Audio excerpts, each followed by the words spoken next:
if we proceeded.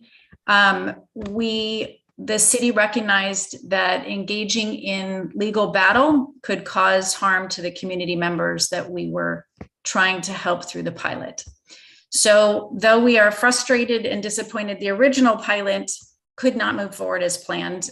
The city is still dedicated to launching a pilot that, one, serves a broader population of older adult community members, that also aligns with the city's 2019 community study and the California Master Plan on Aging, and evaluates guaranteed income as a way to prevent homelessness and support community members as they age in place and reduce the stressors of financial insecurity. Last week, the City Council approved a revised pilot. It's still the first older adult pilot in the country, and it will provide $1,000 a month for 18 months to 25 people who are randomly selected by the Center for Guaranteed Income Research, our evaluative partner. And they will select people from a pool of applicants who meet the following eligibility criteria. There are 3. 1 is you're a West Hollywood resident. 2, you're 50 years or older. And 3, you live on an income of $41,400 or less. Everyone who applied to the original pilot is still eligible for this revised pilot and will automatically be entered into the new applicant pool without having to reapply. The pilot funding and the pilot partners are still the same, and that includes NCJW LA as our nonprofit administrator implementing the pilot. And want to let you know that the application will be open from June 17th through June 26th. And after that, for the following month, participants will be randomly selected and then notified, and they'll be provided benefits counseling and then enrolled. And the first payment is expected to go out in September of 2022. So to learn more about the pilot or access the application in mid-June, please go to ncjwla.org/WHPGI. So that's, I'm going to repeat that. WHPGI, by the way, is West Hollywood Pilot for Guaranteed Income, WHPGI. So it's ncjwla.org/WHPGI. And if people need assistance completing the application, they can reach out to NCJW. I'll give you the number and I'll repeat it twice. It's 323-852-8500, and that's extension 650, or you can email them. And I know that's information that you can also go to the city's website, weho.org, and we have a link to NCJW. If you go to weho.org and you look up strategic initiatives, guaranteed income, you will be able to link to NCJW's website. And you can also find more. Yes, you want me to repeat it? Board member Hollingsworth, were you asking me to repeat something? No, I wanted to make sure you said that if you'd already filled out an application, that it would be resubmitted. You do not need to resubmit. It is automatically put into the pool of eligible applicants for this revised pilot. And if you need any more information, the staff report that went to the city council is on the site. It explains that in more detail. It explains all parts of the funding and data. So you can find all that if you want to see the website, or I appreciate your time. And if you have other questions, you can let the staff liaisons know and they'll connect us. Thank you for letting me share with you. And Chair Newell, we also have Mayor Meister and David Juni, Social Service Manager, in the meeting. So if they would like to speak, they can do so during this part of the meeting. Yes, I was just about to introduce Mayor Meister. I thought you had said there was a second speaker beside Diane, but Mayor Meister, I'm introducing you. Okay, well, then Welcome to the Senior Advisory Board. It's so nice to see you. Well, it's so great to see all of you too. And as you know, May is the month. And although we weren't able to give you a proclamation in person, we did acknowledged that at our last city council meeting or the one before.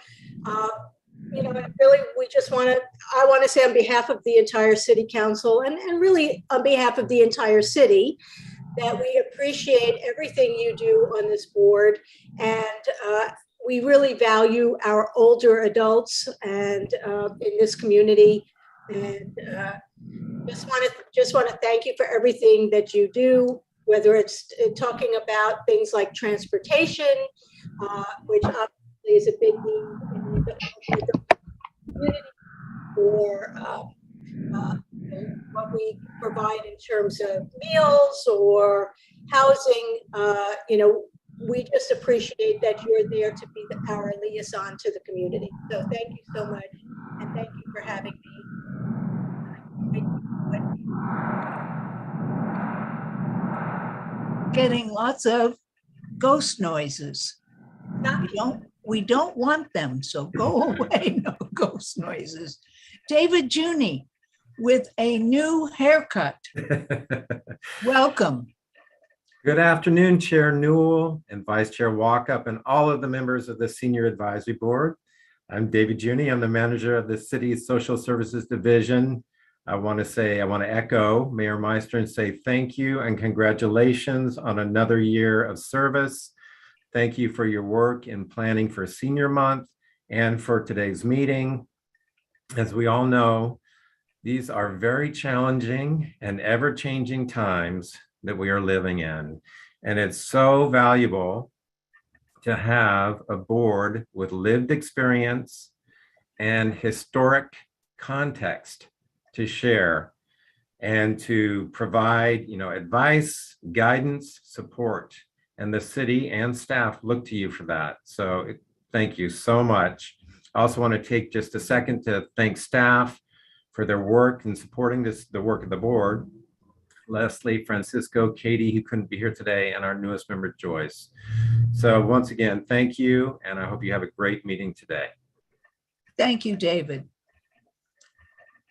We're going to move on. And Chair Newell, we have one more speaker, is Louise Smith. Oh, sorry. We didn't mean to cut you off. It's quite all right. Louise. I wanted to introduce myself, Louise Smith, and I'm your liaison to the Disabilities Advisory Board. I wanted to congratulate you on Senior Month and also thank you for all you do in the city. I know most of you. And it's interesting how we've aged over the last 3 years. I also represent District 3 as a commissioner on the new Department of Aging and Disabilities. I still am on the Commission of Disabilities for the County of Los Angeles. It was under the Board of Supervisors. They have now chosen to create a new department that's called Aging and Disabilities, and it will go into effect in July of this year. I'm going to send Joyce a couple things that I thought would be of interest to you that's been distributed to our commission, just on things that affect aging in really everybody in the country. So with that, I don't want to take up any more of your time. Thank you again and have a wonderful month. Thank you, Louise. And I'm sorry, but I think it's the ghost noise is behind you. So I'll get out of here. I will move on. Chair, I think we need to actually approve the minutes. Yes, we do. You mean I haven't done that? Okay, I am asking for approval of the minutes. May I have a motion to do so? I think we had a motion and a second, so we just need to do the roll call. Okay, I thought we had done, but you're right, we didn't do the roll call. Thank you. All right, we're going to start with the roll call. Board Member Allendorfer.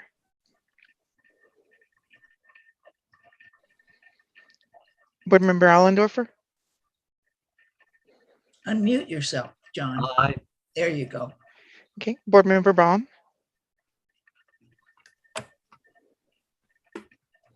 Esther, you're muted.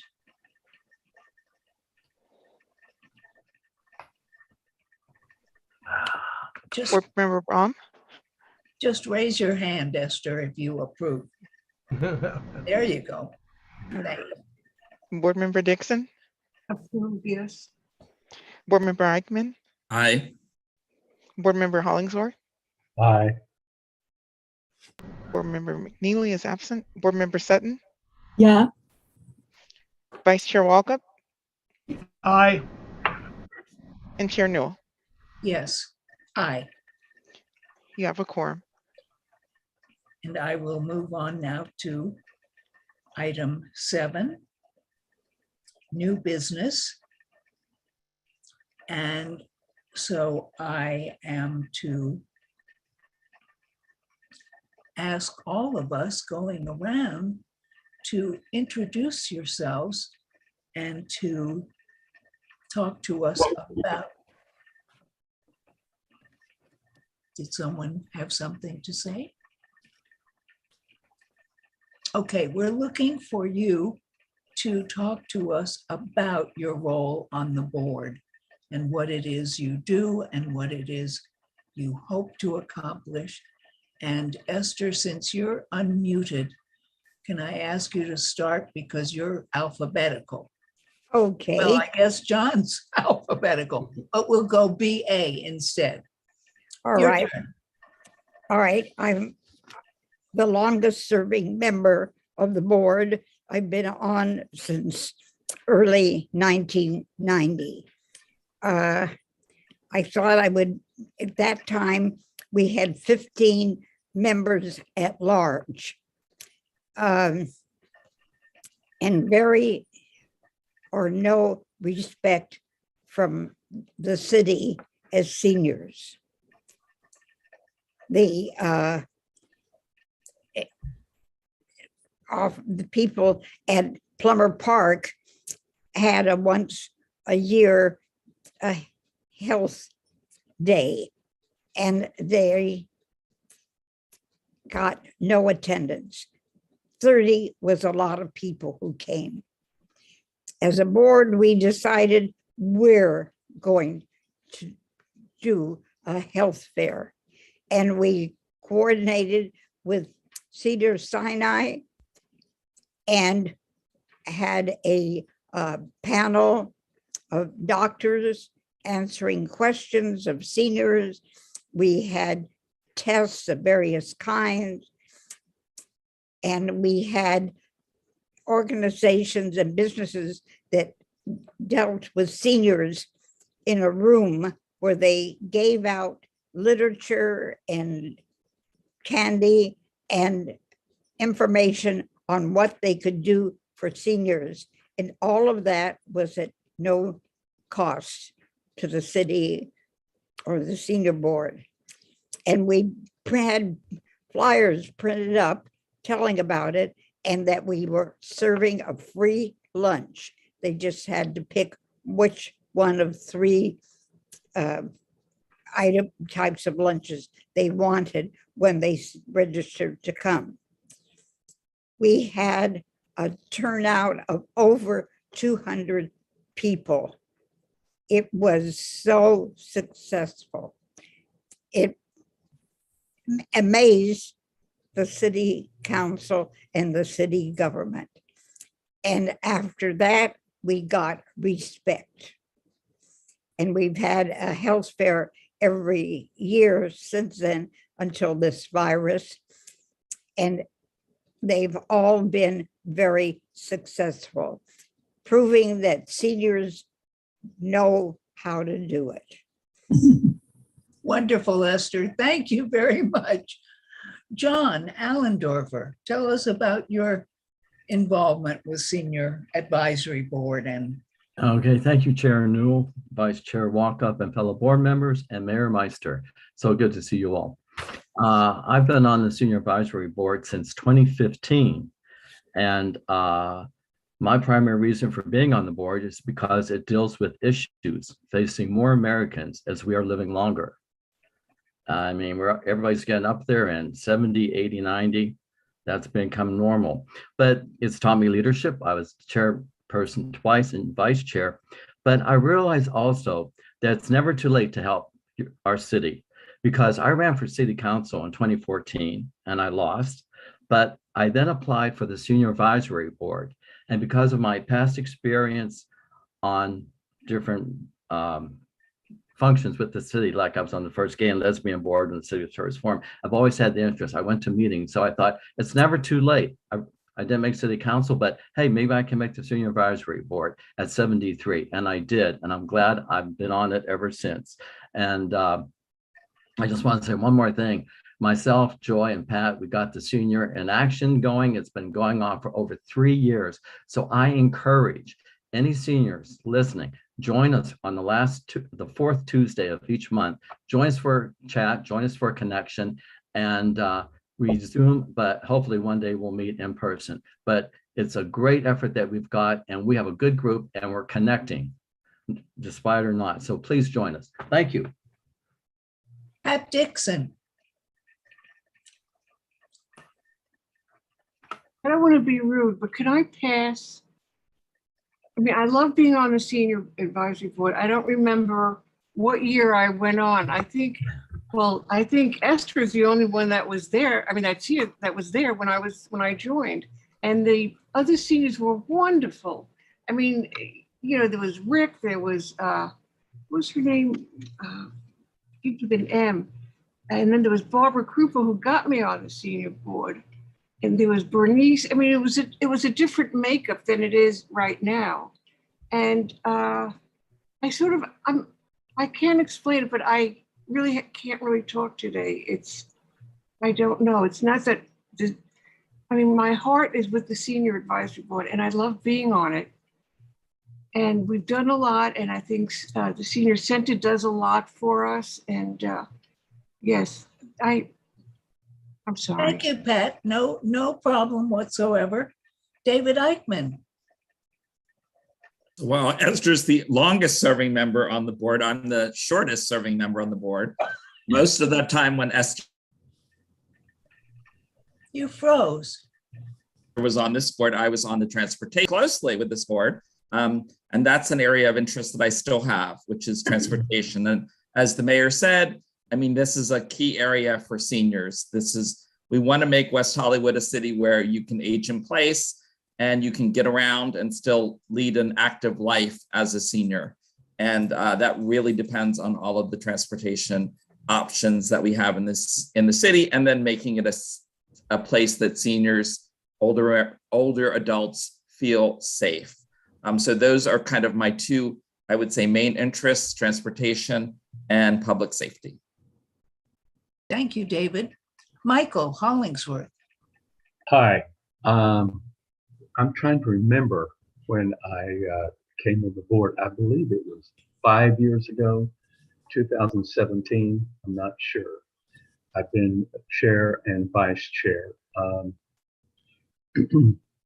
I actually never thought I would be involved with seniors things because I thought I would never be one, but I am. And since I am, I've enjoyed being on the board and seeing kind of the progress we've made about things like, crossing streets and the transportation, which is so important. And, West Hollywood has senior housing, and I believe that I think we're probably one of the few cities that has a board like this. And I was thinking it'd be great if we had a liaison that maybe joined the new mayor's office as a liaison for seniors, and then, from this board, maybe, I don't know if we can do that, but I'm just thinking that that's something that the city of LA really doesn't pay attention to as well as we do here. And it's been a joy to serve on this board. And I think Bill McNeely was responsible for me coming on the board. I can't remember if it was he or Pat, but I've enjoyed my time here and I hope to serve longer. Thank you. Nadia Sutton. You are up to tell Good us about. afternoon. My name is Nadia Sutton. I first became involved in the city in the mid-80s when I was losing the people I loved the most to AIDS and HIV. And in between holding my friends in my arms in the hospital, became involved with ACT UP, and we were on the streets fighting for our rights. And I actually met many of you during these times. And through the years, kept getting involved when we fought for marriage equality, for women's rights, which we still do, and ageism. And I served both on the Gay and Lesbian Advisory Board and the Women's Advisory Board. And now I have the privilege of being on the Senior Advisory Board, and I cannot tell you how much I appreciate the amazing people on this board. And I believe that we have a strong voice and we have a right to be heard. And we need to make our voice be heard by demanding our rights in the community, be it on housing, transportation, whatever issue. We've got a right to demand our rights and take action. Because we're lucky to live in West Hollywood. And one of the things that I wanted to say is that I learned so much, maybe by talking less, which is not an easy thing for me to do, and listening, because I feel I learned so much by listening to all of you on the board, because I think as older adults, we learn so much by listening to each other, and we can make a difference in that way, because we learn something new every day. And so I will continue fighting for our rights, be it on the streets, be it on this board.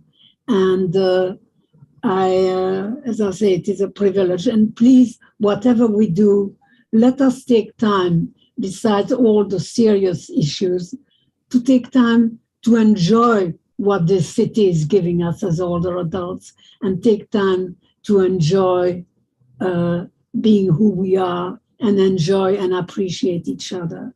So I thank you, Nadia, for that privilege. Thank you. Vice Chair Walkup, last alphabetically, not last to speak, but let me turn it over to you. Thank you. My name is Lee Walkup.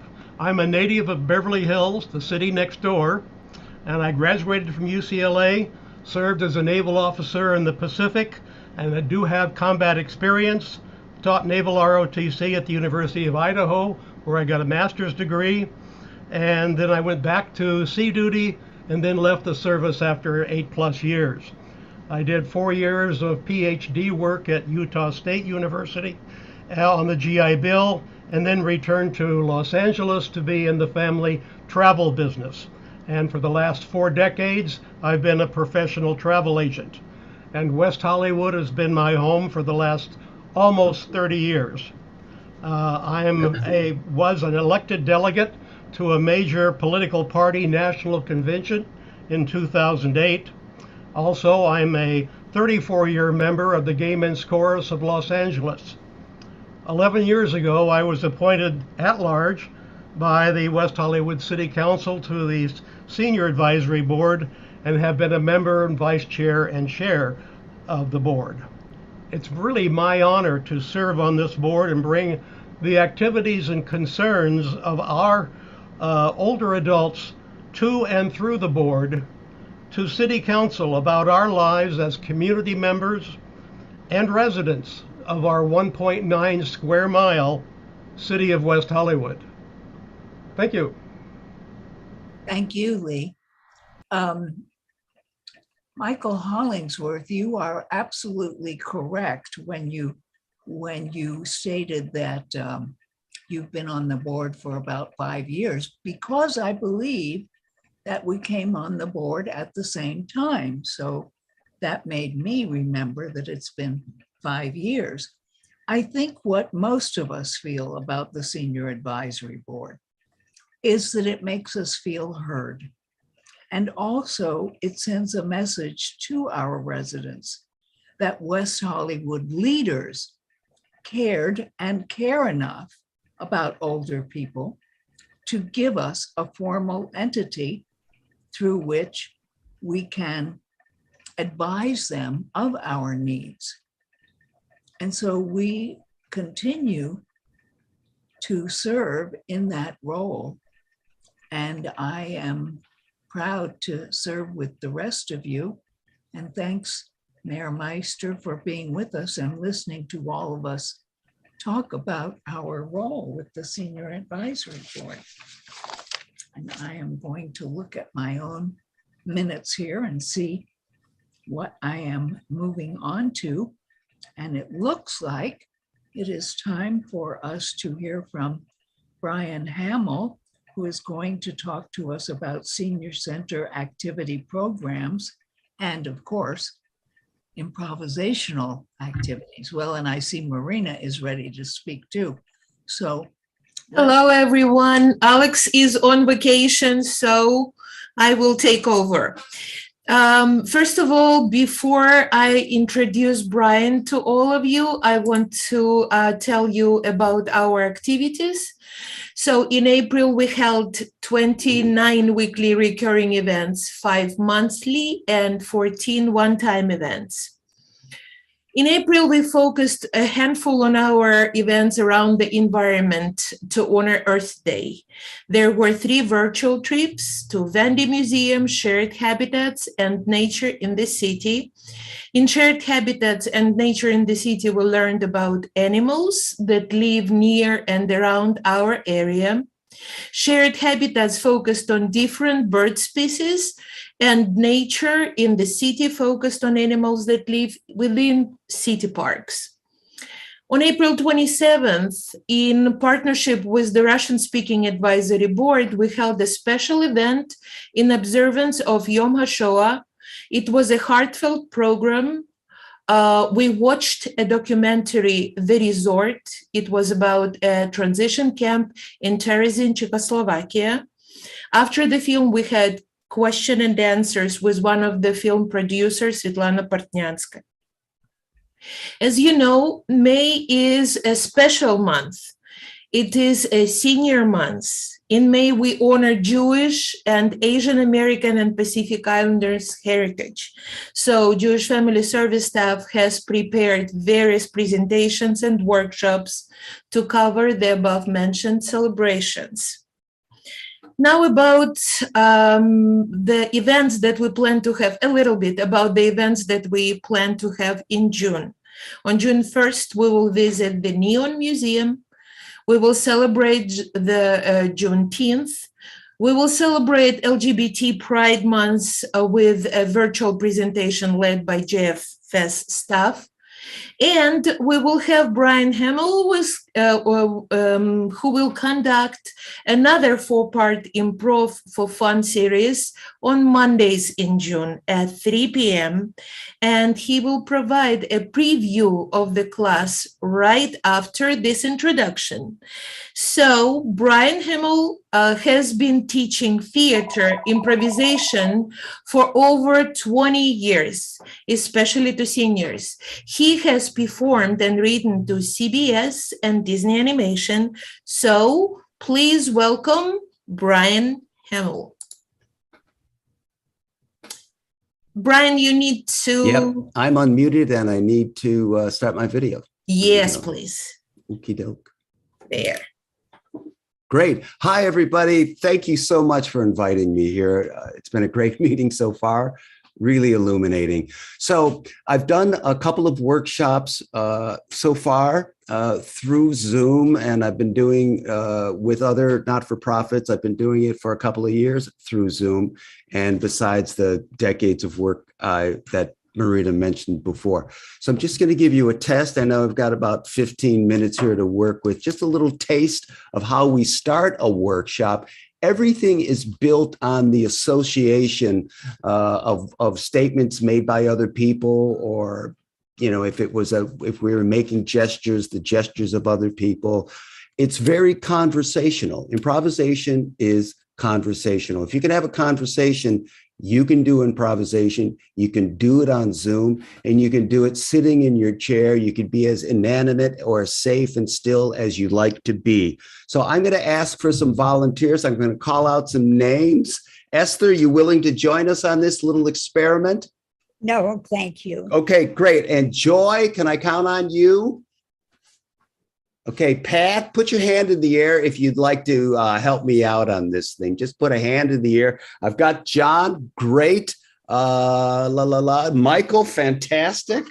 And let's see, Marina, you want to join on this? Just absolutely. Boom! I got Marina. I got Marina, John, and Michael. Let's see who else. Lee, fantastic. So here's what I'm going to do. I'm going to work with 4 people here. This is great. I've got Lee, Marina, John, and Michael, and we're going to go in that order. Joy wants to participate too. Joy, fantastic. I've got Joy as well. So I've got Joy, Lee, Marina, John, and Michael. We're going to go in that order. Joy, number 1, Lee, number 2, Marina, number 3, John, number 4, Michael, number 5, right? So here's what's going to happen. This is just a simple word association. Just get the mind wired so that when I hear a word, or when you hear a word, that you associate, whatever word you associate with, you say that word. And I'm going to kick it off, and then it's going to go to Joy, and then to Lee, then to Marina, then to John, then to Michael, and all of those people are now, I'm sure, unmuted. So the word I'm going to begin with is automobile. Tires. Car. Traffic. Mustang. Catalytic converter. We did it.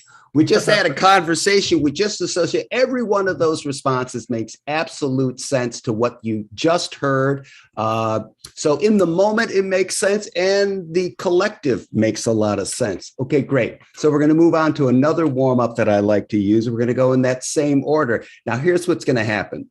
I'm going to say a brief sentence. And then Joy is going to say the next sentence, just one sentence.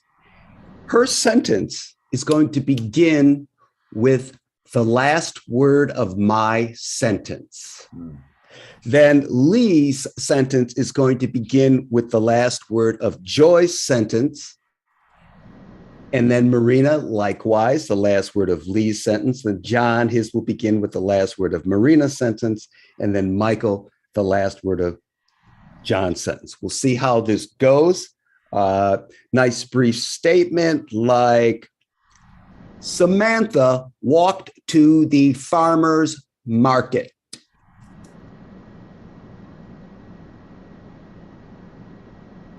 And then to Joy. Oh, that's your sample sentence? That's my sample sentence, which was, I'll repeat it. Samantha walked to the farmer's market. Go. Market prices on stocks are not necessarily the best prices you will ever get if you're looking at buying one of them. Them. Okay. Them is another word for they. They are so confusing, those words. Remember the farmer's market?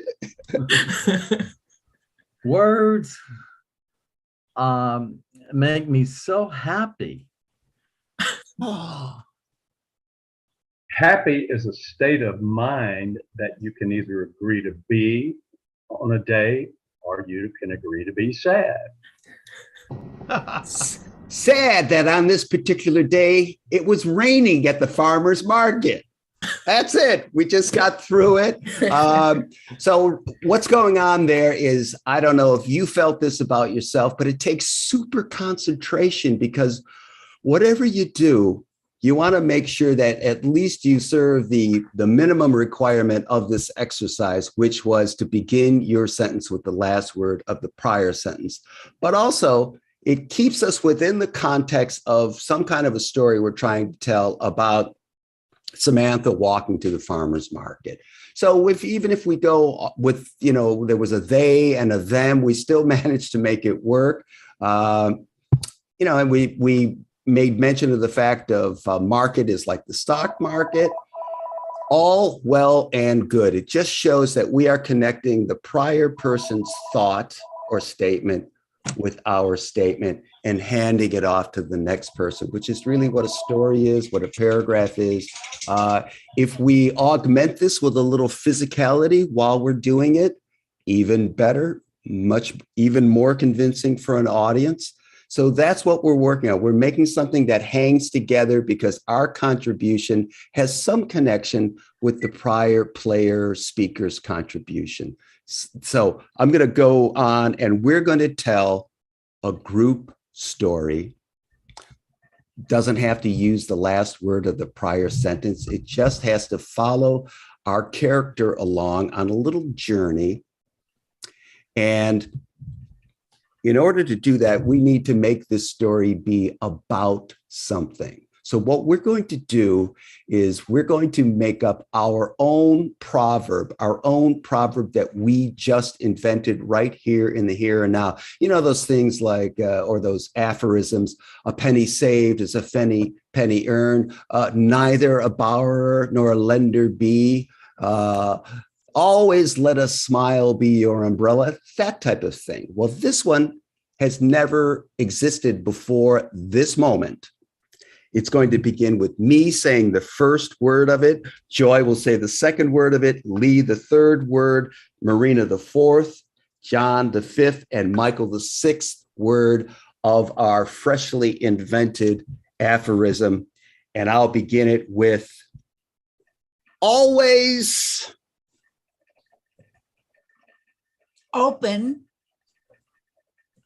the door to Halloween. Great. My birthday.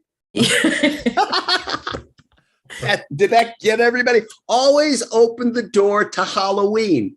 My birthday. Awesome. Okay, maybe someone used an extra word, but that's not too greedy. Always open the door to my birthday. And that is the title, the theme, the frame of our story. Now, who are we talking about? Let's put this in the third person, right?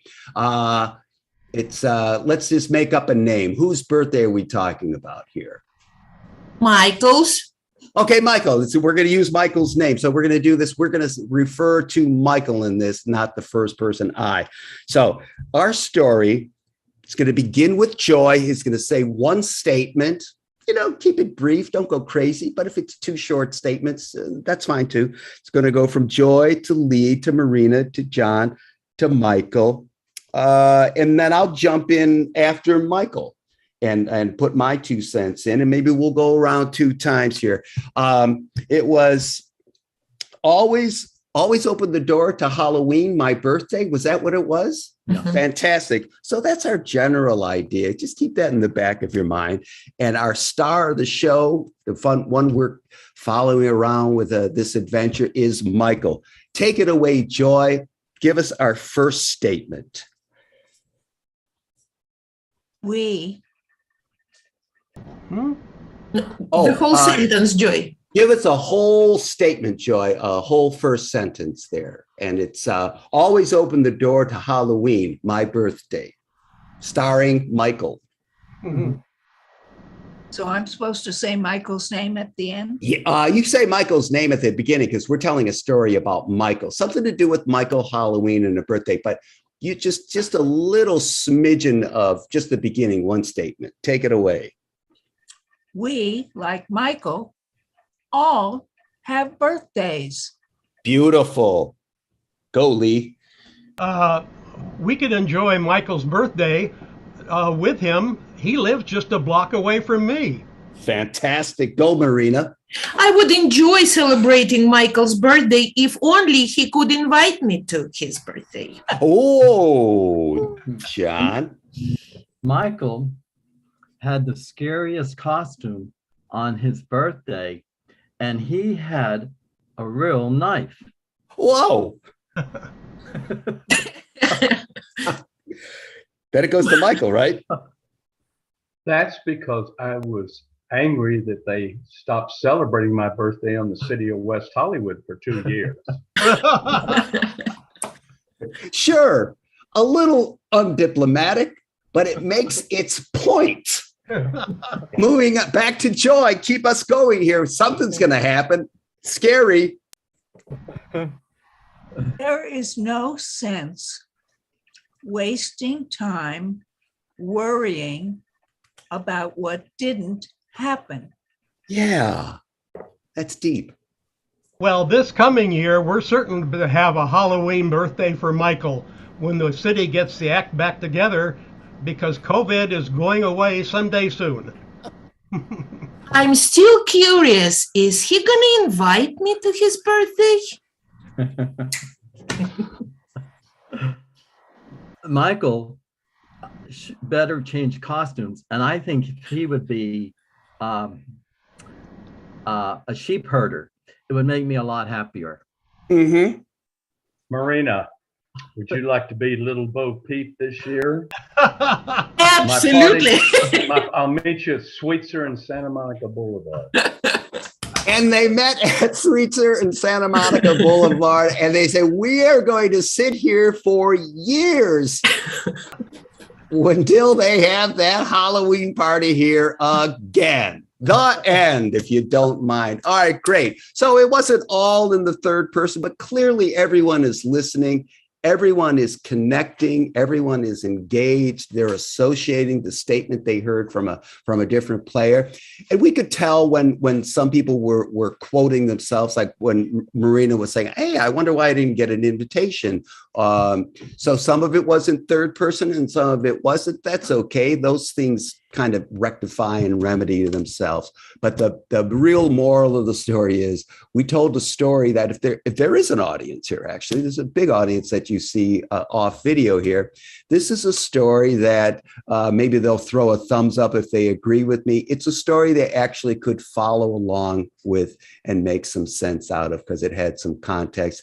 And it shows that a group of people, you can throw them together and give them a random frame for a story about Halloween and a birthday. And we can make some order out of that chaos. It seems like we've just been thrown into the deep end of the pool, and there's no way we can tell a story about Halloween and do this about Michael. It's his birthday. We just found out about this nonsense. We can do it if we do it together, if we keep listening, if we maintain it conversational. And then the next step, I suppose, if we were all in a big room together, what we would do is we would encourage the people telling the story to physicalize what they're saying as they're saying it. And that really pulls the audience in.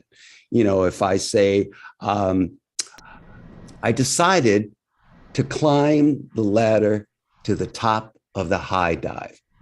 That really reinforces what I'm saying to the audience. And then the next statement is about, I pulled on my diving suit, something like that. So we've got a lot of levers we can work with to really engage an audience and really up the listening and the focus for the other players and the audience simultaneously. That's pretty much what we did. I think Marina will agree, and some of the Joy, I think, was with us. That's pretty much what we pulled off when we did our 4-week workshops a couple of times months back, and I looking forward to doing it again in June. I think I've chewed up enough time here. Have I used up my allotted 15 minutes? Close enough? I wasn't watching my watch. Okay. Well, Brian. Yes. Brian, I have a question. What is it you do? I'm an actor and a writer, and what I've been doing for a long time through a not-for-profit named Mob Rule is conducting workshops, in-person workshops, but that shifted when COVID began to Zoom-based workshops. So I run 2 workshops that way. I've been doing this for JFS for a couple of months. And of course, going way, way, way back, I taught improvisation after my training a long, long time ago at Second City in Chicago, and through some brilliant Second City veterans including Aretha Sills, the granddaughter of Viola Spolin, who those of you who know a thing or two about improv, she's kind of a big deal. And as far as the foundational skills of improvisation. So actor, writer, teacher, that's me. If you have any classes, let us know, okay? Well, If I may add, we started our in-person classes. For now we have just one. It's Tai Chi on Mondays and Thursdays, but we are stepping into phase 1 on June 13th. We are opening in-person and hybrid classes, and hopefully when we get to phase 2, we will invite Brian for in-person workshops. It's going to be great. cool. Yeah. Well, I hope that helped, I hope it made sense. Yeah, it was fun. So, yeah, and fun. Very empowering, I think, when you put a group of people together, and if you just accept and play along, man, you got a lot of help around you. All those other people are so smart and engaged and focused. That's makes it easy. Pat Dixon has a question or a comment, Brian.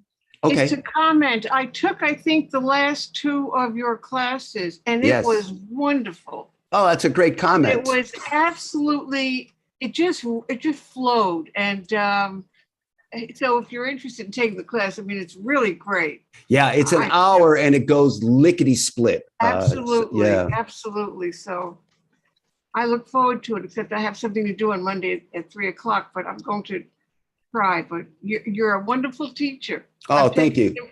Really. Thank you, Pat. Is it the city of West Hollywood that sponsors you, Brian? It was Jewish Family Services, but there's a connection between the. I'm not sure exactly how that those nuts and bolts fit together, but it is. Yeah, it's through us, Jewish Family Service. There we go. Thank you. Excellent. You know, you all do great work, by the way. Thank you so much. Thank you.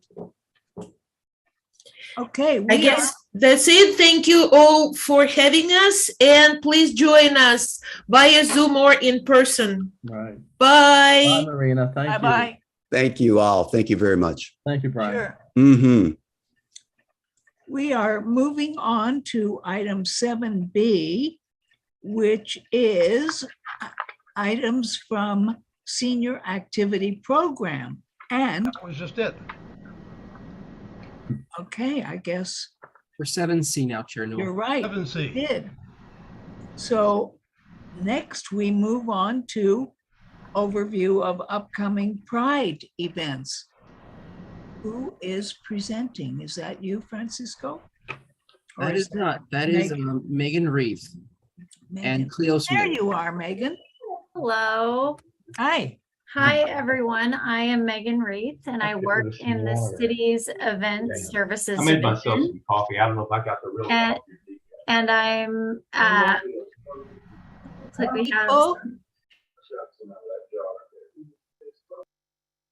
okay, looks like we're good. Okay, so hi, everyone. I'm Megan Reith. I work in the city's event services division, and I'm happy to be joining you at your meeting today to share some information about the inaugural WeHo Pride event, which is right around the corner.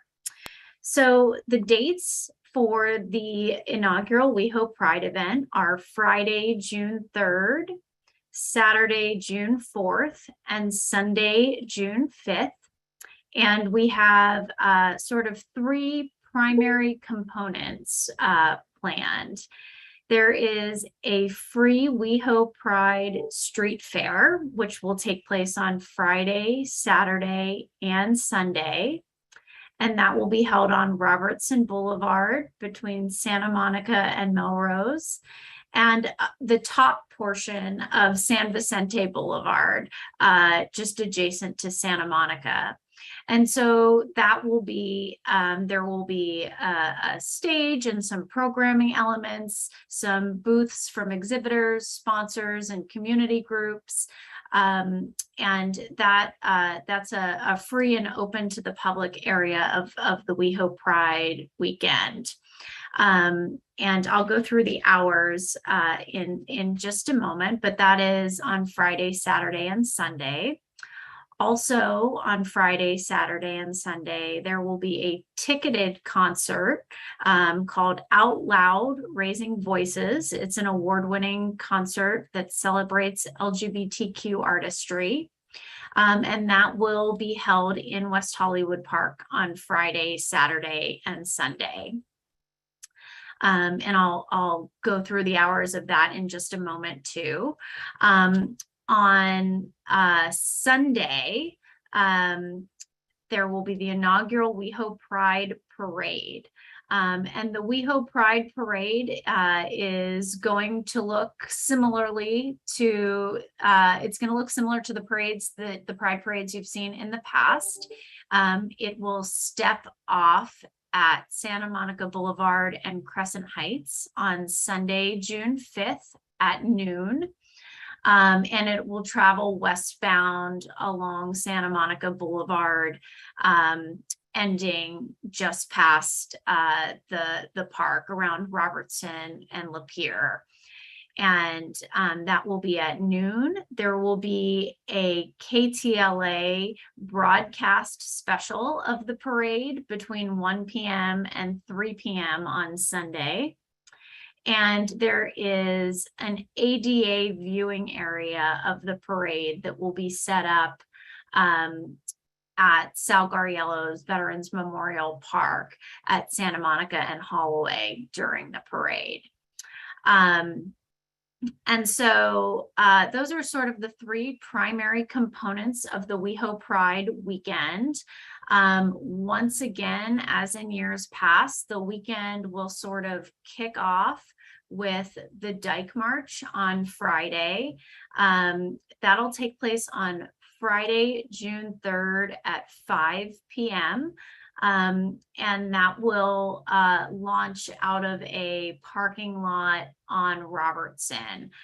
So at 5 p.m., the weekend will kick off with the Dyke March, and there will be some speeches, awards, and the march will take place along Santa Monica Boulevard on Friday evening, as it has in the past. And so just some event hours for you all. On Friday, the Dyke March kicks off the weekend at 5 p.m. and then the street fair component that I mentioned, that will go until 10 p.m. on Friday night. And the ticketed concert will go until midnight on Friday night. On Saturday, the street fair and the concert will begin at noon, and the street fair will go until 10, and the concert will go until midnight. And then on Sunday, as I mentioned, the parade will start at noon at Santa Monica and Crescent Heights. The street fair will start at noon, and the ticketed concert will start at noon. And just as in the previous days, the street fair will end at 10 p.m. and the concert will go until 11 o'clock on Sunday night. And so I hope all of you got your postcard mailers with the street closure information for the weekend. I am happy to answer any questions that you might have about the programming, about the street closures, about any of the specific components of the weekend. And we also are keeping weho.org/pride updated as event information is being updated regularly.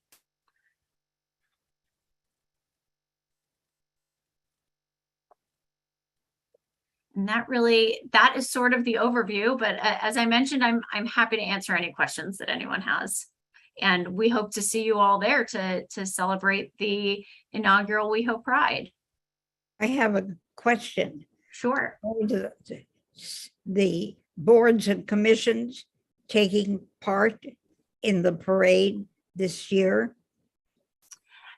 Thank you for that question. Yes, the chair and the vice chair from each board and commission have been invited to ride on the city's float, as has been the practice in the past. So yes.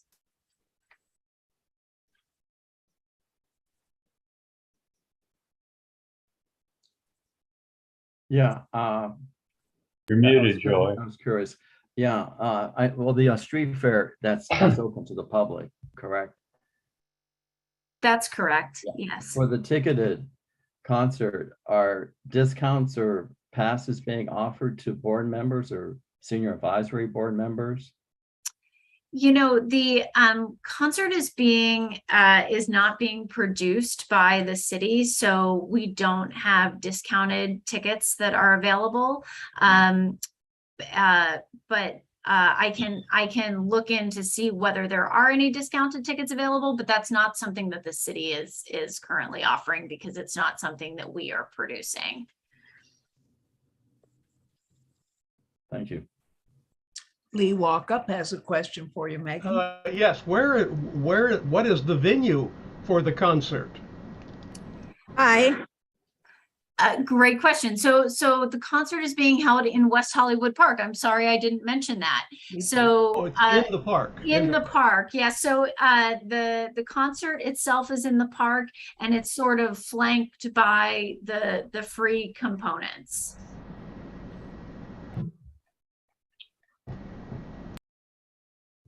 I don't see any other hands up. So I assume we will say thank you to Megan, and I assume that also that we will get online written information about the weekend's events. Thank you so much. Thank you for inviting me to give this update, and we hope to see you there next weekend. You bet. Oh, that's right. June 3rd is coming up. Okay, we are going to move on to item 7D, and that is a presentation by Melissa or by Elisa about the upcoming election. Good afternoon, Chair, Vice Chair, and board members. Thank you for providing us the opportunity to present information to you today about the June 7th primary election and the voting options available to our community members. This presentation is specifically geared towards our senior community, as well as our disabled community. So Elisa, you can go to the next slide. So this just outlines the dates. So by now, all of you who are registered voters, and you should all be registered voters, should have received your vote by mail ballot, which used to be referred to as an absentee ballot, but it's a vote by mail ballot. The last day to register to vote was 2 days ago on May 23rd. As you know, with the new voting solutions for all people, individuals can do what is called a conditional voter registration even the day of the election, and they are eligible to vote, excuse me. This year, the city is hosting not a 4-day vote center, but an 11-day vote center, which will open on Saturday. It is at Plummer Park Fiesta Hall. And we will close it out on Tuesday. I'm going to move my screen so that you're not blocking my presentation. And the vote center hours are from 10 to 7 every day except on election day, and then they are 7 to 8. And I have worked with Francisco so we can provide dial-a-ride services to both our senior community members and our disabled community members. So we can go to the next slide. So once we finalize the flyer for the dial-a-ride, I will share it with Francisco so that he can send it to all of you. And I'll also post it to our elections page. Elisa is going to present on this slide. Yes.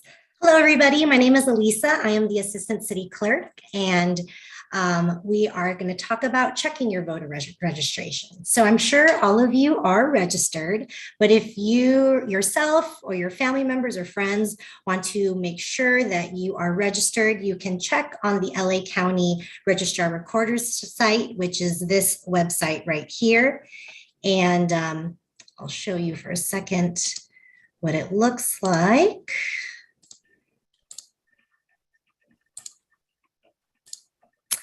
And this is what the website looks like. So it's pretty simple. You could just enter in your last name, birth date, and your address and zip code, and it can pull up for you your active registration, voting status, and what the upcoming election will be, as well as a sample ballot. So you can peruse that and know what particular initiatives or individuals to vote for your particular area. I'm going to stop this one again. Back to the presentation. When can we start putting our ballots in the box at City Hall? Oh, it's open already, Esther. The vote by mail drop boxes opened the day that vote by mail ballots were initially mailed. So it's been open for about 10 days now. Yes, and this is what the envelope looks like. You should have all gotten yours in the mail. I'm a West Hollywood resident as well, and I got this early last week. So you'll see in the corner, no postage is necessary to return this. So you don't have to worry about putting it on a stamp. You can just drop it in your mailbox. You can also drop it in one of the vote by mail drop boxes. There are 3 in the city. There's one behind City Hall on Sweetser. There's one in front of the library, specifically in front of the council chambers on San Vicente Boulevard. And there's also one at Plummer Park in front of the community center. So we know that Pride is happening this weekend. So that box should be open for you and available for you to walk up to it easily and drop off your ballot in there. And you can also drop it off at any vote center in LA County. And as Melissa said earlier, the vote center is going to be at Plummer Park Fiesta Hall. So it's Memorial Day weekend this weekend and Pride is next weekend. Oh, I'm sorry. For next weekend. Thank you for that. You're welcome. But, you know, that was one of our concerns. And those, we worked with Megan and Cleo and the events team to ensure that not only is there access to our vote by mail drop box at the community center and 2 spaces available for people to park, but also we'll have a lot of wayfinding signage around Plummer Park and on Santa Monica Boulevard, providing directional signage to Vista and Fiesta Hall. Because if y'all recall the precinct model, we used to have 2 precincts at Plummer Park. We'd have Fiesta Hall and we would have rooms 5 and 6. And that always created its own type of confusion because people weren't sure where they were voting. So I will be in town on Saturday to make sure our vote center opens on time and without a hitch, and to assist facilities in installing the wayfinding signage. And then we're going to have one of the electronic boards that we put when we're doing construction, but we're going to have one that provides some directional signage to get people onto Vista and these 6 designated spots we have on Vista in front of Fiesta Hall. So I wanted to talk a little bit about voting accessibility, because this was a big part of the Voting Solutions for All People model that we are currently under in LA County, and many counties throughout California are moving to this model. So we have accessible vote centers. We still have the curbside voting. So if you are a member who, has difficulty getting out of your car, or would like someone to come out and assist you with voting, you still have that ability. What's nice about the vote center model, though, is rather than, an individual who may need assistance being stuck in a corner in the polling location, the new ballot marking devices can be raised, they can be lowered, the font size can be increased. If you have difficulty reading, you have audio that you can put on. It's available in every language that's legally required for Los Angeles County. So it's a phenomenal system, if I do say so.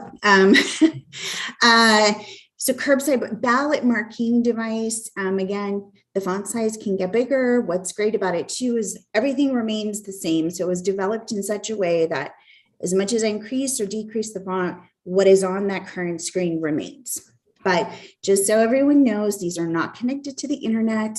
They simply are a marking device. And then your ballot is put through the little machine and dropped, similar to if you were using that fun Inca-Vote system, which was really old.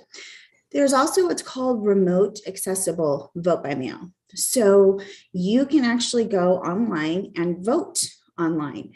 And we do have some disabled community members who utilize this service. And again, as Esther inquired, and we've talked with you before, we have vote by mail drop boxes. We have 3 of them. But what's also great about the vote center model is you can go to any LA County vote center. So if you're out shopping and you're at Target and you want to vote, and there's a vote center next to Target, you can vote there. If you're in Beverly Hills, if Lee's visiting his former city that he came from, then he can vote at City Hall in Beverly Hills because they have a vote center in their municipal gallery.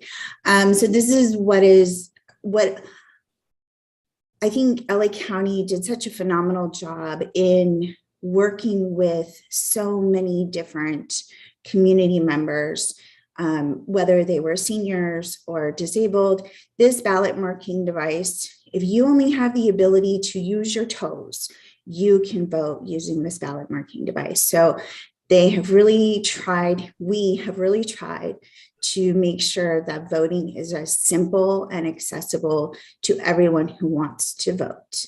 So I'm very proud to be part of Los Angeles County rather than some of the other places that are trying to take away voting accessibility. So we can go to our next slide.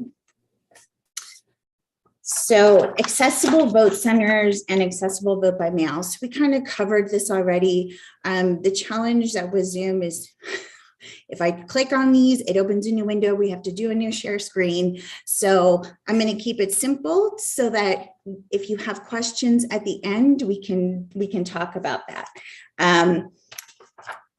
And then Elisa has gone over our vote by mail locations already. So yeah, this is just a visual of what they look like. If you've seen them around the street, this is just a reminder that this is the official ballot drop box. Make sure you're not, any random boxes that may have different colors or they look a little suspect. These are what they look like. The 3, like I said again, are at Plummer Park, the library, and City Hall. So make sure you utilize this. There's a little slot in the front that opens up just enough to fit the envelope so people can't put garbage in there. It is anti-graffiti, so no one can try to draw on it or paint on it. So they really tried to think of everything to make this secure and keep it clean. Thank you, girls. Ballot checker. So just one more thing. So when LA County sent my vote by mail ballot to me, I received a text saying your vote by mail ballot has been sent to you. And then I haven't voted yet. I will share that because I need time to study all of the things that are on the ballot. Once I submit my vote by mail ballot and they receive it, I'll receive a subsequent text. But if you ever wanted to use ballot tracker, you may. And I want to just share not only with the board, but also with members of the community. All of this information is on our website at weho.org/elections. I updated it with all of the June 7th primary information. And then down at the bottom, we have widgets with drop downs and have additional information. And then once we get past June 7th, we will move to share information about our November election. And that is when we will do much more outreach, not only with our boards and commissions, but throughout the community, since we will have 3 council seats open on that ballot. So we can go to the next slide. So safe in-person voting, for those that really like going to a vote center, previously polling locations to vote, we still have the safe in-person voting plan in place because we still are in a pandemic. We haven't reached the endemic phase yet. So just if you were concerned, people will be wearing masks and gloves. They'll be sanitizing. Social distancing will still be in place. So all of those things, if you visited the vote center for the gubernatorial recall election or for our November 2020 election, these were the things that you saw at the vote centers as well. You can go to, there you go. Great. So we can just move to questions, comments, anything that we didn't cover. We are here to answer. Michael, is your hand up? No, no, it's not. But I want to say my computer crashed and I had to leave and I got back in. Darn computer. Okay, any questions about voting? You can address them to Melissa or Alyssa. We've got two rhyming names. Hers is Elisa. Elisa, you said it right the first time, Chair Newell. Board member or Vice Chair Walkup, I should say.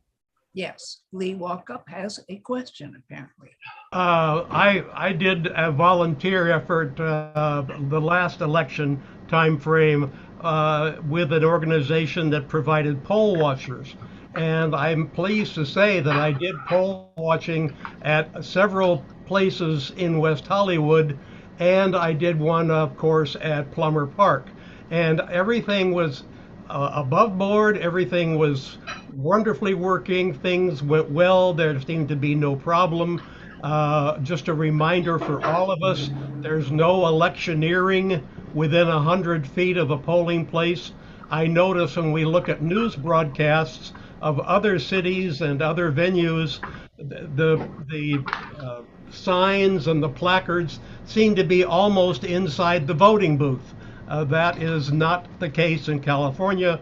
You cannot be within 100 feet or to place a placard or to do any talking or promotional voting guidance. So I think we have a good system, and it's been wonderfully presented by Melissa and Alyssa. So thank you very much. Thank you, Vice Chair Walkup. Thank you. David Eichmann has a question. While we have the city clerk here, Melissa, do we as board members have any trainings before the end of the year that are due or no? Can we put on a chair? So we got AB 1234 training this year. Typically we do that in November. And I anticipate we'll probably do it mid-November once we get past the election. So we usually send the first email reminding everyone around October 1st, because you can do it online, but we also have the city attorney come, and we typically do it on a Saturday. And it's 2 hours that you take out of your Saturday to join us to learn about ethics. We are hoping to have an annual Congress this year. It's looking like that would probably be in August, because the nomination period for our November election is, mid-July to mid-August. So hopefully by the end of August, early September, because if you recall, we would always have it in October, sometimes early November, and there were chances of rain, and we always tried to use the auto court. And I think now that West Hollywood Park Phase 2 is coming to an end, that the auto court will be available to us again. I will be sending emails out for the harassment policy. It'll be an online, it's a 2-hour training, just because as board member appointed officials, you work with city staff, so you're subject to the city's harassment policy. We're probably going to do another code of conduct training. Lauren and I would like to do that in person. For those, I apologize for the community. It's City Attorney Lauren Langer. And I think we're going to also group in possibly the social media training, because it was updated somewhat to the Brown Act finally caught up with social media in some ways. So those are the things that are on our plate. It's going to be a really busy 7 months. But I will be reaching out to the board again prior to November. I want to do some specific outreach to the senior community. And I know Lee has always been very involved with elections and voting and register to voting. So I may reach out for some volunteers. And any other information that's pertinent, I'll send emails to everyone. But if you have specific questions, you can always email us anytime. Anytime, yes. And Francisco has a copy of the PowerPoint presentation. Should Mr. Hollingsworth like to see a copy of that, and Francisco can provide it to anyone who would like to see it. Thank you so much for having us. Thank you, both of you, Melissa and Alyssa. Thank you. Appreciate your efforts to educate us. And with that, we are going to move on to the learn about the Arts Grant program for next year. And let's see, that's going to be Eva. There you are. Yes, hello, board members and staff. Thanks for having me here today. My name is Eva Angeloff, and I'm the grants coordinator for the city. So I have the distinct privilege to facilitate and assist artists and nonprofits with receiving funding for their projects that they present in the city of West Hollywood. So I came before you last year while we were in this virtual format to alert you to the grants being available. And that's why I'm back here again today, is to share with you that our categories are available and that I'm looking to you as liaisons to the community to spread the word and let your artist friends know about these opportunities to receive funding. We have 5 categories available. The arts project category, which is our, I like to call the big ticket item. The maximum funding is $10,000 in that category. And that is specific to arts nonprofits. We have the Community Arts Grant, which has a $3,000 maximum, again, also specific to arts nonprofits. The Transgender Arts Initiative category is for artists and or arts nonprofits, and you do not have to be a resident of the city of West Hollywood to apply for that category. You do, however, need to be a West Hollywood resident to apply for the Weho Artist Grant, which is our grant that's the most like a fellowship, and that is for a $5,000 award. The final category that's available is the organizational development category. And this category is seeking to support organizations in their sustainability. And you do not need to be a resident organization. However, you do need to demonstrate that you have a need for growth and sustainability in your organization. What happens in that category is the organization gets paired with a technical assistant, and that person will help them develop systems and put programs into place to assist leadership in that organization with moving forward in a healthy and financial way as they go forward in art making. So these are some of the categories that are available. The deadline is July 1st. Included in your packet is a flyer that gives some more details about the categories and something that you can print out or share as a separate handout through email and what have you. If you have any questions about the Arts Grant program, my door is always open, but I welcome your questions and feedback if you have any today now. I'm looking for hands up, but I don't see any, Eva.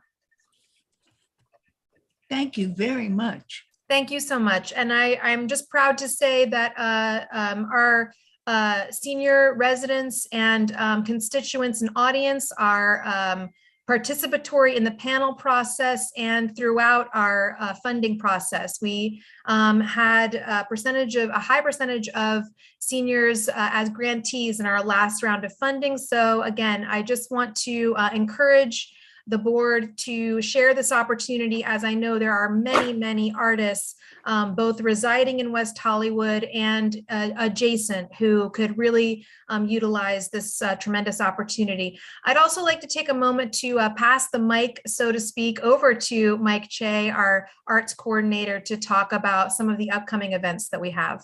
You must have known he was there, because there he is. Hi, Michael. Hi, everybody. It's good to see your faces. I had heard that you wanted an update about some of the programs from the Arts Division, and so I put together a really quick presentation for you. So I'm going to share my screen. All right. That look right? We haven't got it yet. Now we've got it. Nope. Okay, cool. So first of all, we have a thing called the WeHo Pride LGBTQ Arts Festival. This used to be called One City, One Pride for many, many years. And we rebranded it in conjunction with the city doing its own WeHo Pride for the first time this year. So it usually runs from May 22nd, which is Harvey Milk Day, through the end of June. And the theme this year is with liberty, diversity, progress, inclusion, and progress for all. And it is this is the poster that was designed through an open call that we did.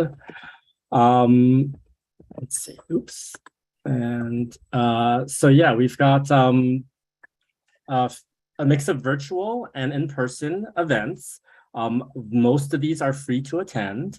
We always start out with our annual reading of Dear Harvey, Stories of Harvey Milk, which is a staged reading of the play by Patricia Lowry, and it's all about Harvey Milk's life. I think one or two of you might have participated in the past. This year, we're doing it with an entirely transgender and non-binary cast, which is really interesting, including a couple members from our transgender advisory board. So that's available. It's online on the YouTube channel for WeHo Arts YouTube channel through May 29th. So I highly recommend that you go see that.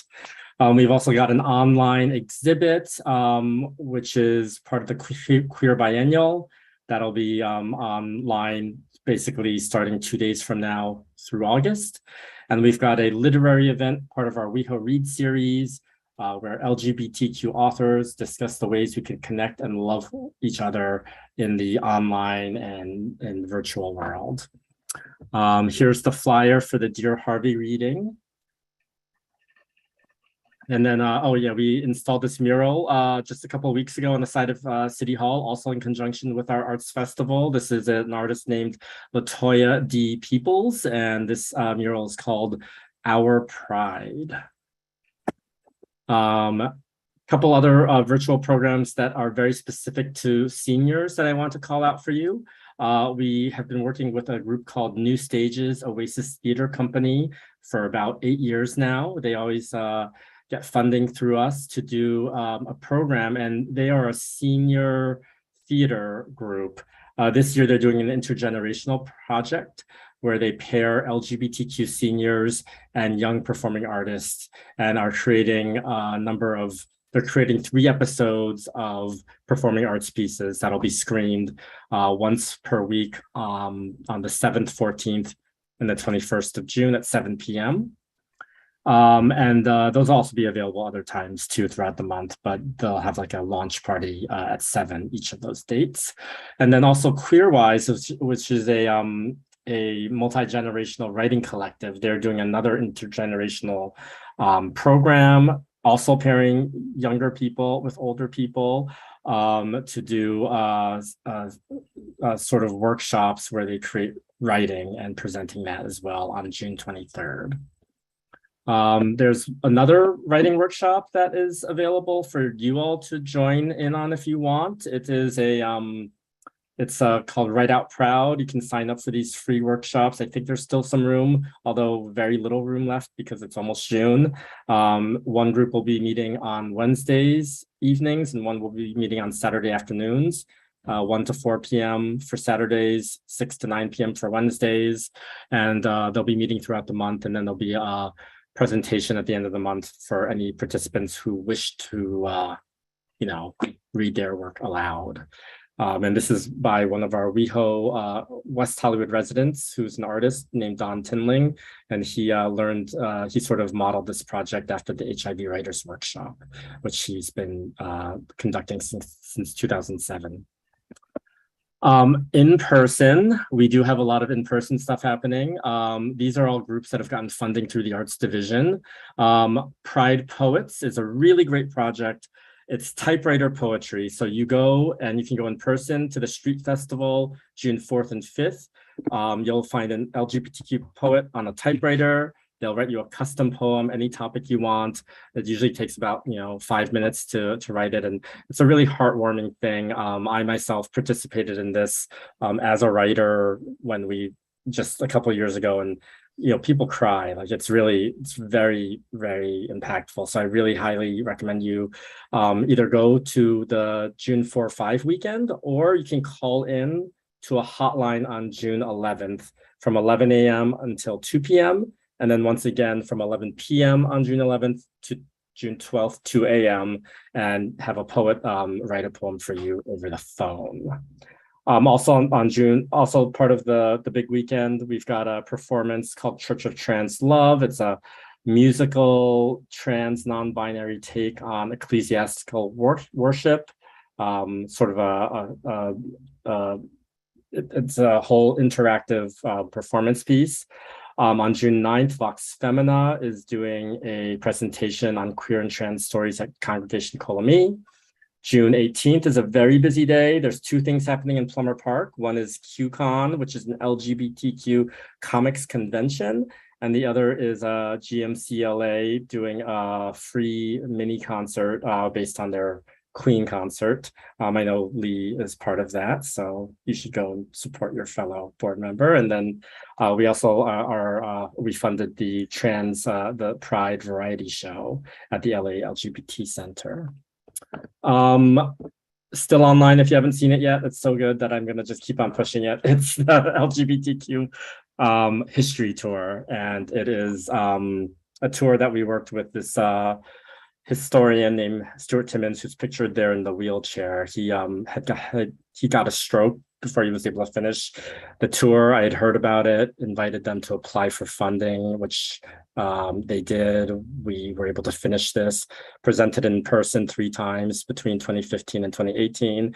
And then last year we were able to record it as a series of short films so people could watch it from anywhere, because it was a long tour and it was hard to necessarily participate in person sometimes. Summer Sounds is coming up. June 19 is the first one. It goes June 19th through August 21st. And you can see the lineup there. It's a lot of really great music, jazz, world music, classical. And then this little free library, the one on the left was just installed 2 weeks ago. It's at 1351 Havenhurst. Also, I put this picture of one that was installed maybe 4 or 5 months ago over on Norton Avenue, 8212 Norton Avenue. These are both got funding through us.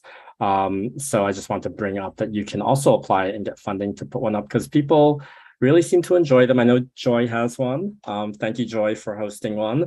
You can apply for funding through the Arts Division, $600, so you can that'll more than cover your cost to buy a little free library and install it on your private property.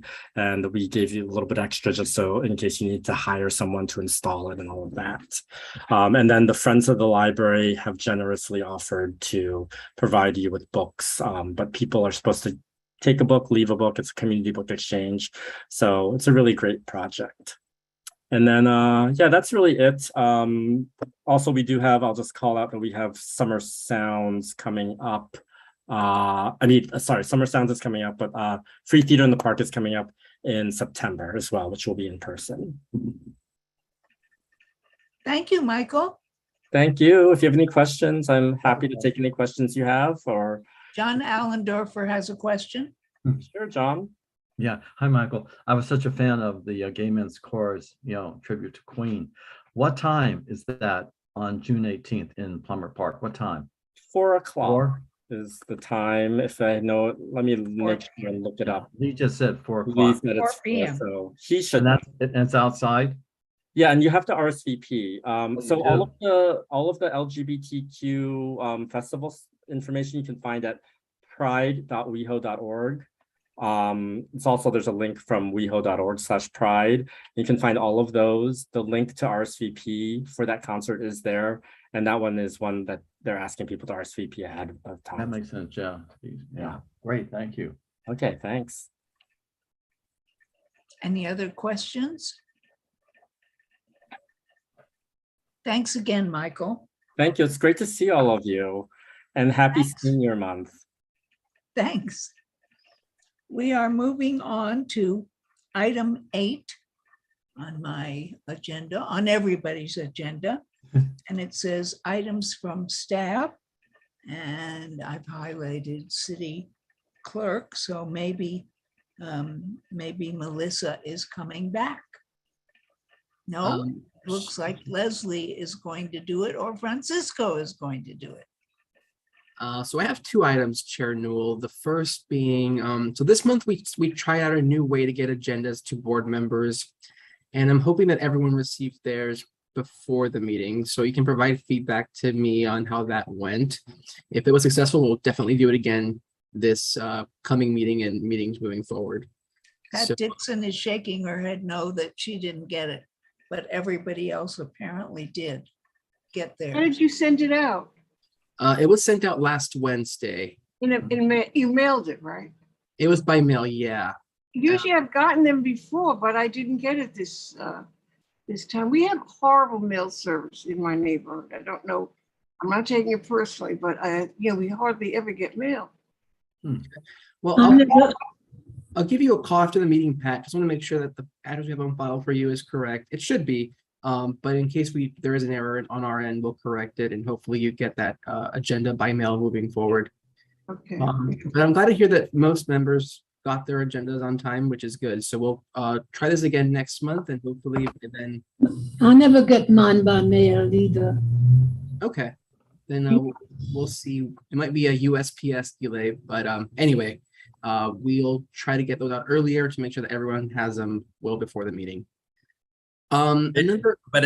Francisco, it is helpful also that you send out that email on the Wednesday in the morning, because sometimes it's hard to try to locate the other one. And so it's always helpful to have a second email with like the agenda. You can go in and search the agenda as well. So thanks for doing that. Yeah, no problem. So I'll definitely continue to do that as well.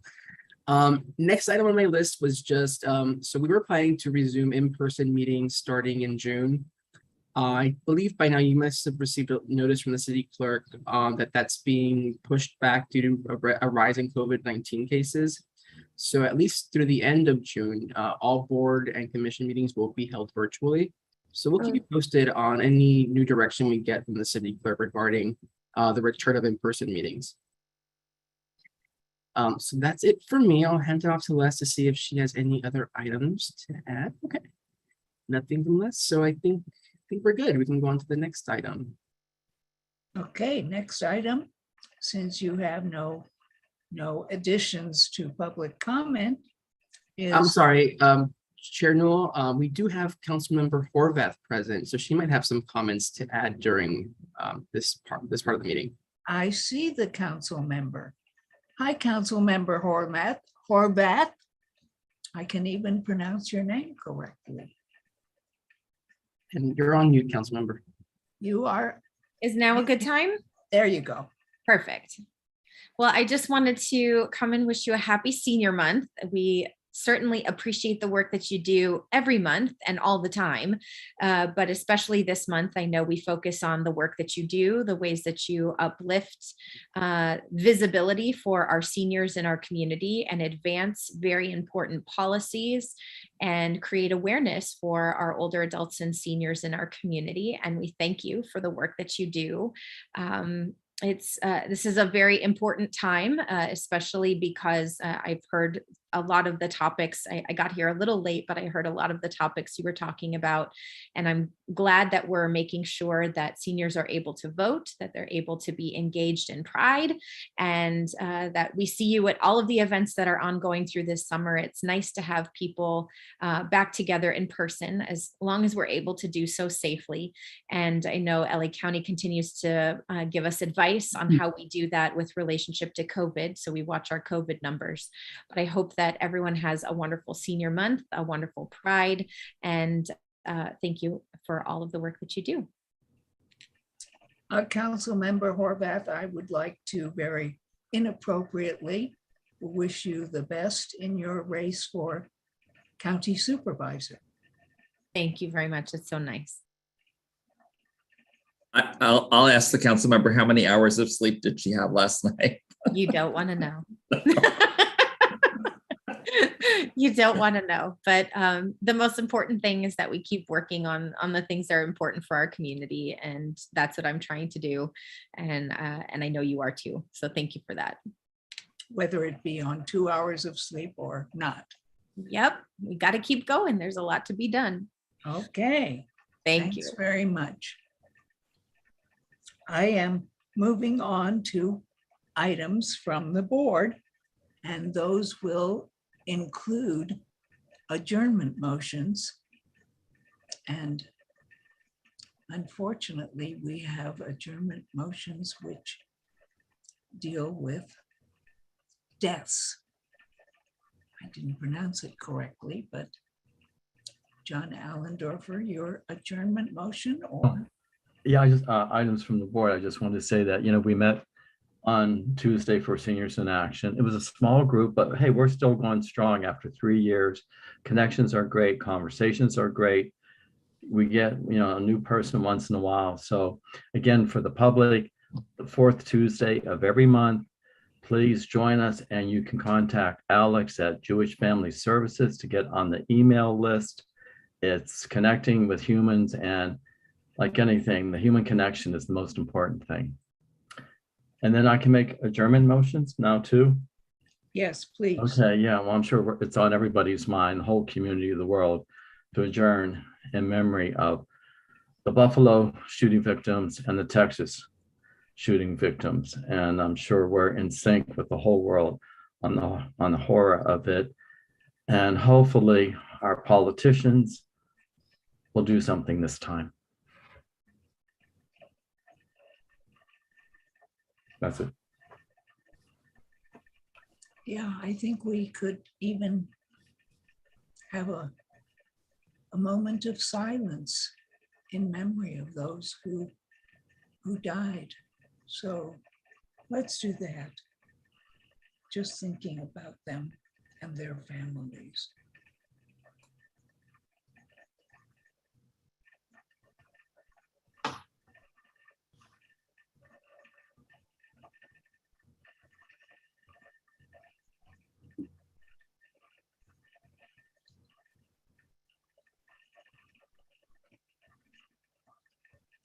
Leslie or Francisco, do you have any motions to us about members who will be serving as liaison? I don't see heads shaking yes, so I'm going to assume that's no. Lee. Yes, we should also, I think, have an adjournment motion for the individuals that were shot at the church in Laguna, I believe, about 2 weeks, a week and a half, 2 weeks ago, by that assailant. It's truly, truly sad. I think we all have our own thoughts as to what can be done, what should be done, what ought to be done, what may be done. Whatever they are presumably positive steps that can somehow ameliorate this sad situation. On a brighter note, I do note that, as Michael Che said, on the 18th of June, you've heard of Sunday in the Park with George. Well, we're going to have Saturday, the 18th of June, in the park with GMCLA. This will be a bring your own blanket Picnic If You Wish concert of the Queen music that we did at our UCLA performances. And we are going to do Queen only music, and that will be done in about 1 hour from 4 p.m. beginning to essentially 5 or 5:10 finish. You're welcome to bring your blankets and enjoy the afternoon and listen to us perform. We do have an engagement immediately thereafter in Century City to do the same performance all over again. So we're going back-to-back performances that afternoon. Also, this fall, or not this fall, but in August, on the, I think it's the 12th and 13th of August, we're doing our big summer concert. The first part is going to be a composed work, a work of recent composition. And the second half will be Sondheim. So there will be 2 major sections to that concert, and it'll be our a big concert of the year. So those of you that are thinking about it, thinking of going, etc., we will be doing that on the evening of the 12th Saturday and the afternoon of the 13th Sunday in August. And in regard to what Michael Che also said about the arts programs, GMCLA is a recipient of the arts grants that the city frequently makes. And we're doing the concert in the park as a consequence of receiving that grant from the city.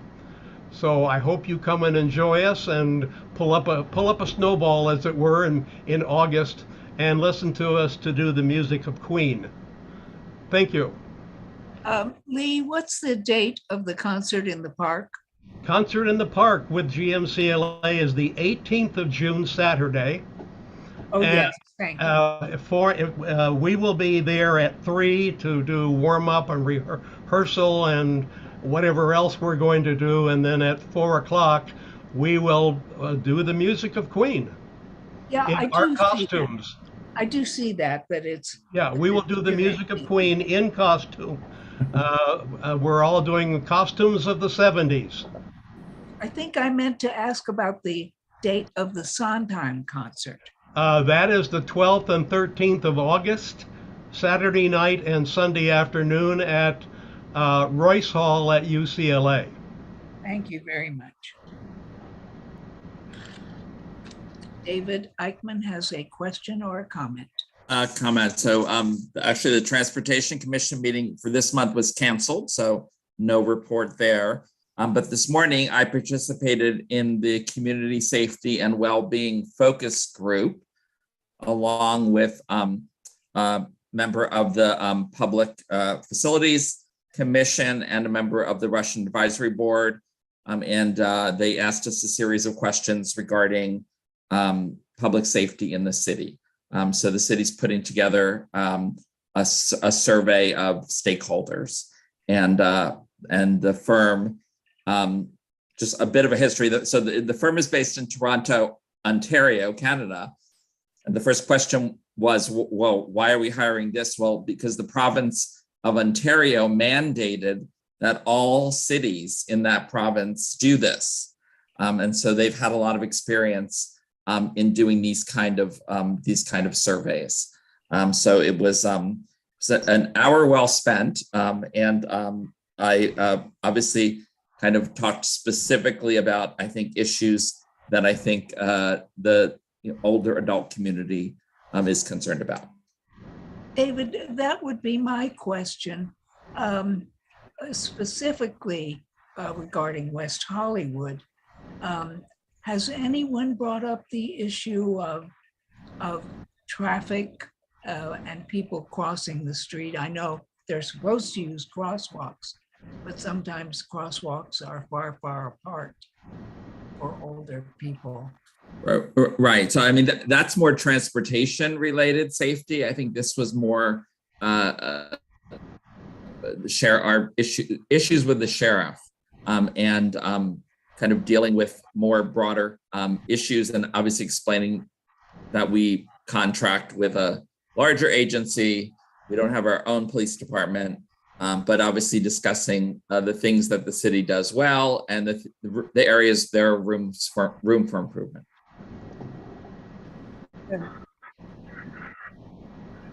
Esther, you had a question? If I may interject, Chair Newell. So the consultant that hosted today's focus group is hosting office hours tomorrow. For any board members who would like to provide feedback on public safety are more than welcome to. And it's tomorrow from 2 p.m. to 5 p.m. And we can provide the Zoom meeting information to any board member who's interested in attending those office hours. So how it's at City Hall? So it's 2 to 5 at City Hall? They're not. It'll be a virtual event, so you can attend. Zoom. It's on Zoom, right? By Zoom, yes, correct. Oh, actually, it's not Zoom. It's Team. What's the other one? What Teams? Microsoft Team. Microsoft Teams, exactly. Yeah. Yeah. So we'll provide the meeting information to any board member who would like to attend those office hours. What's Microsoft Team? It's another Zoom. You have to sign on to. You have to join it. I expect that's accurate. Yes. Is the answer to your question. Okay. I think, all right. Esther, did we answer your question? No, I wanted to give some information. All right, I've been a subscriber to the LA Times for like 50 years.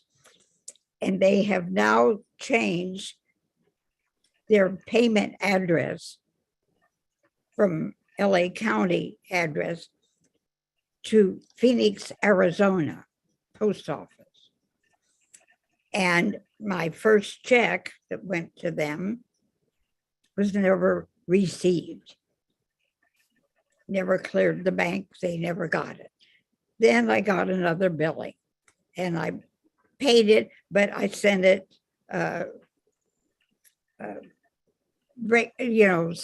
special mail, return receipt requested and all that. It cost me around $7. And they did get that in a week.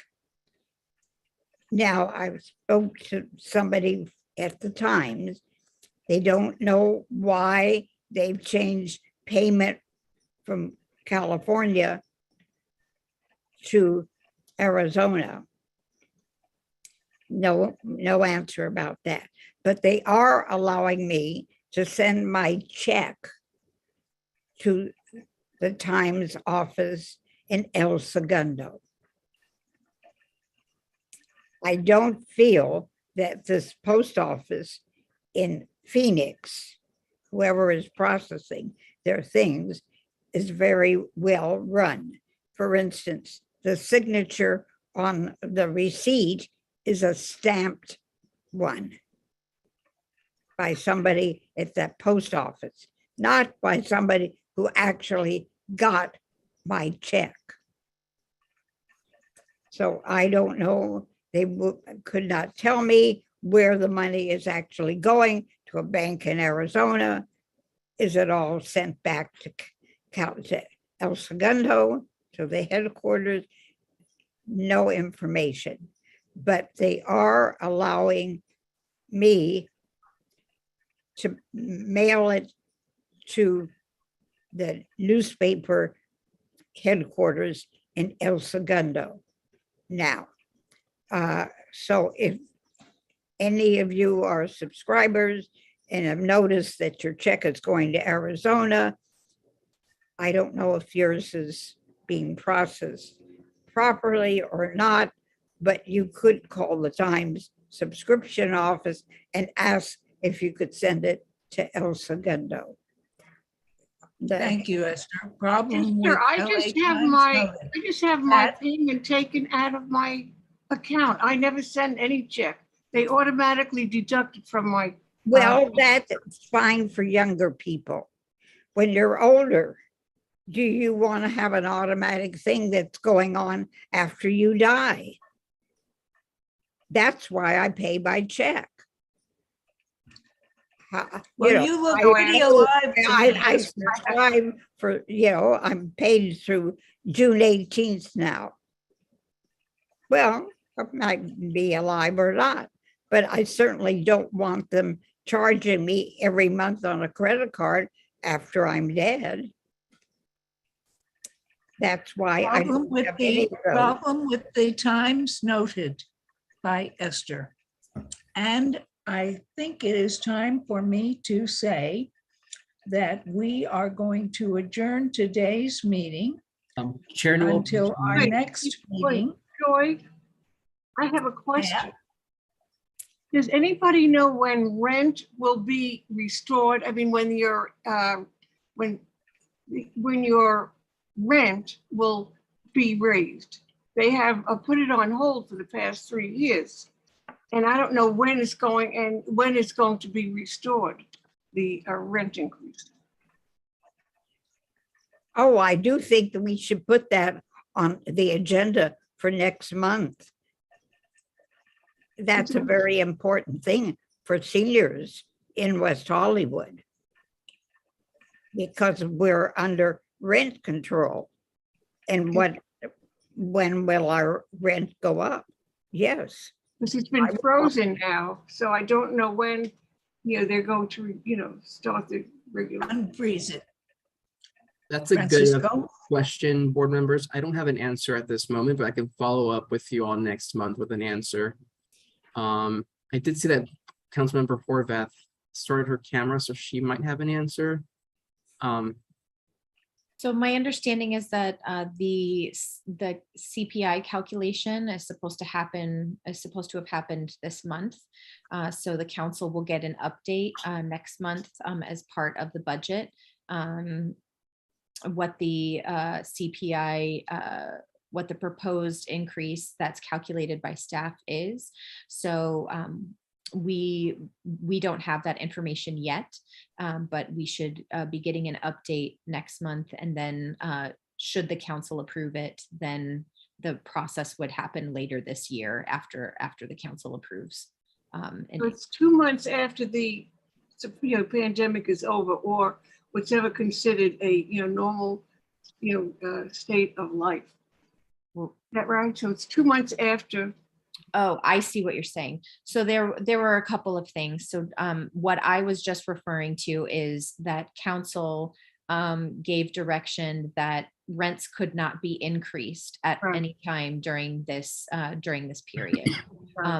What you're referring to, I believe, is when the repayment starts, and that the repayment doesn't start until after the state of emergency is over.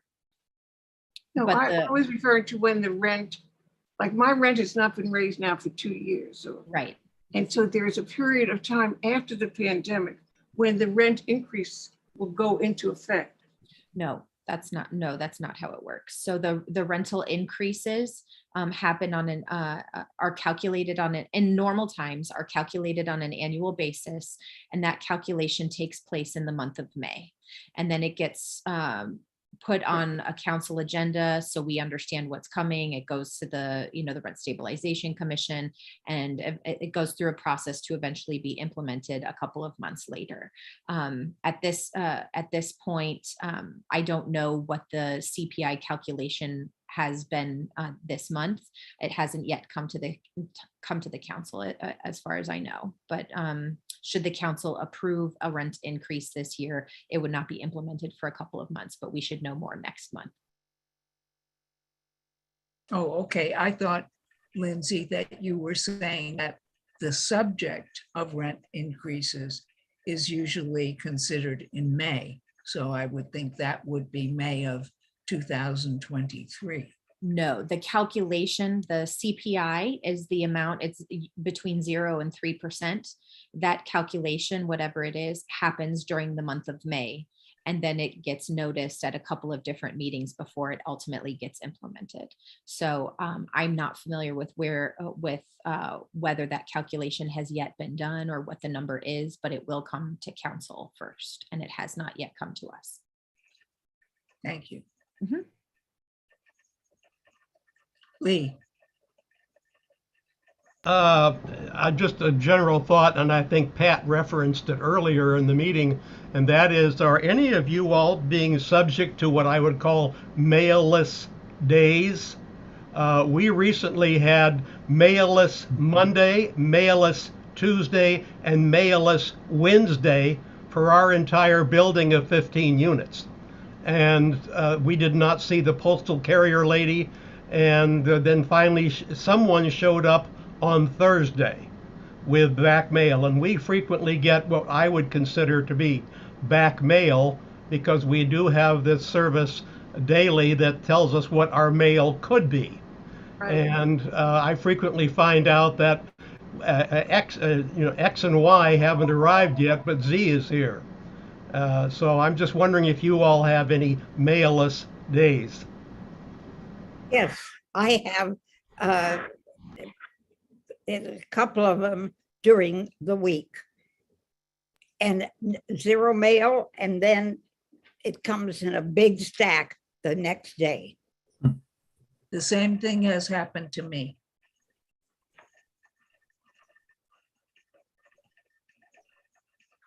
John, you're shaking. John Allendorfer, you're shaking your head. You haven't had that problem? No, not that much. Maybe one day or two, but not like the rest of. I'm on Larrabee. I don't know if that makes a difference or not, but it's been pretty regular. Mm-hmm. Okay. And I haven't had a 4-day retardation. It's generally 1 day is skipped. So it's pretty hard to say what's happening with the US Post Office, but something is definitely happening.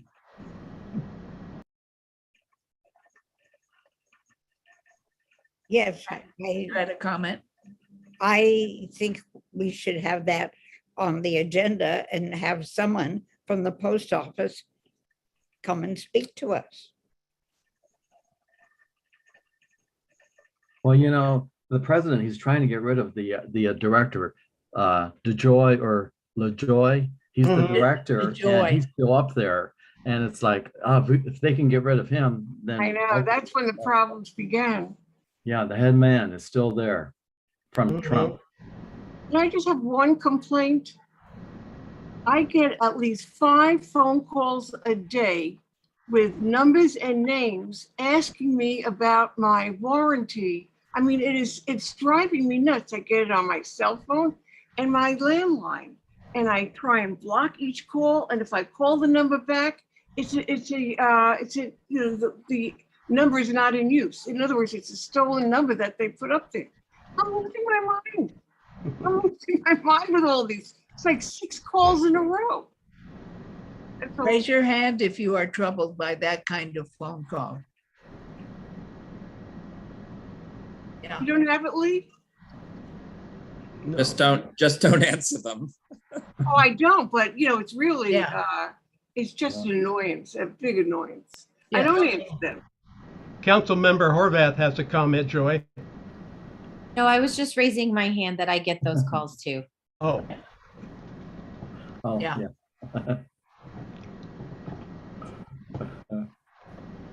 Yeah, we should be able to demonstrate to the US Post Office that their service has declined. I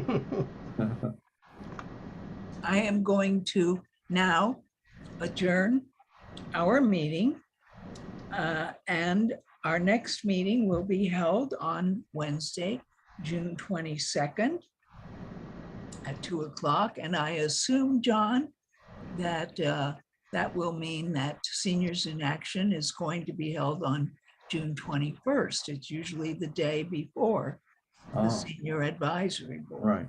Do you know if that's the case? I have to check with Jay, with the Jewish Family Services. Okay, then let's just take it that we are adjourning, and we will reconvene on June 22nd at 2 o'clock. Thank you, everybody. Thank you, Joel, for being wonderful. I think we should all do beach party